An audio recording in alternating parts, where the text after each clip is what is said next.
Mickey Mouse has kept everyone in a delightful chokehold ever since it first aired on Disney, back in 1928. But have you ever wondered about the secret sauce behind Mickey's never-ending fame? It's me, Mickey Mouse. Say, you want to come inside my clubhouse? Well, it turns out that our little Disney guy has more dark secrets rolled up his sleeves than we might have guessed. So let's dive right into it.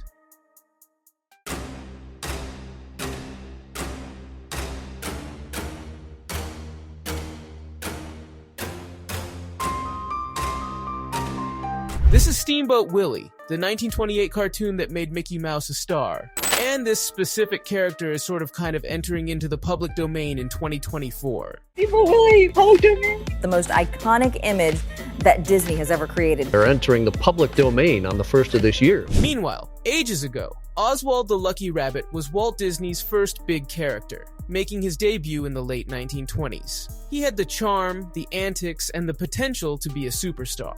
But Oswald's stardom was short-lived due to some tricky legalities. Walt lost the rights to Oswald to Universal, and thus, the rabbit faded into the background of animation history. Mickey Mouse was created in 1928, for which the character quickly took over a dramatic spotlight.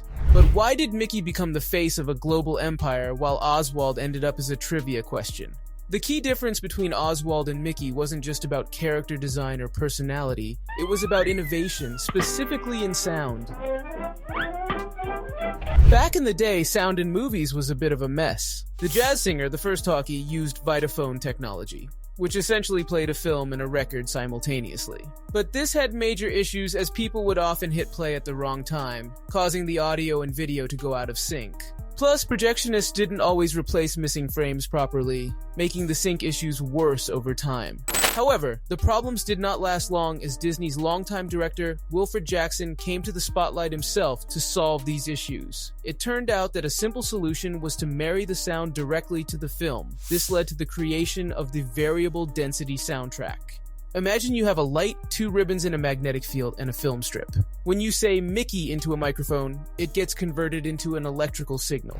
This signal makes the ribbons vibrate, allowing light to pass through and imprint sound onto the film strip in a series of tiny variations. This happens frame by frame, creating a perfectly synchronized soundtrack. Technicians would then take this film and sound negative and combine them into a final print.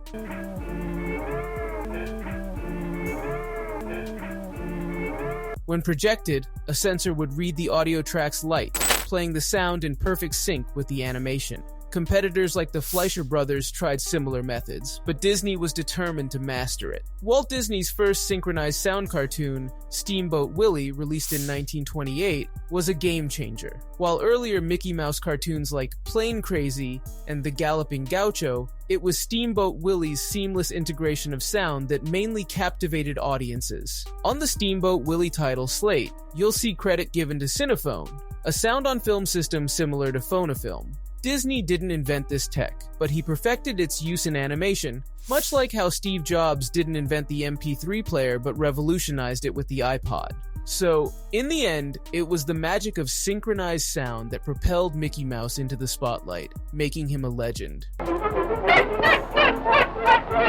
Disney also tried an early sound test with an orchestra, but syncing was a nightmare. By the time the cartoon ended, pages of music were left unsynced, but despite the mounting costs, Walt pressed on with Steamboat Willie, determined to make it work.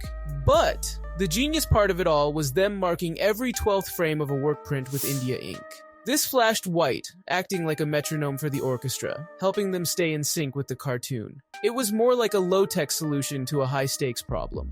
Walt didn't just rely on technical tricks, he also hired the world's greatest publicist.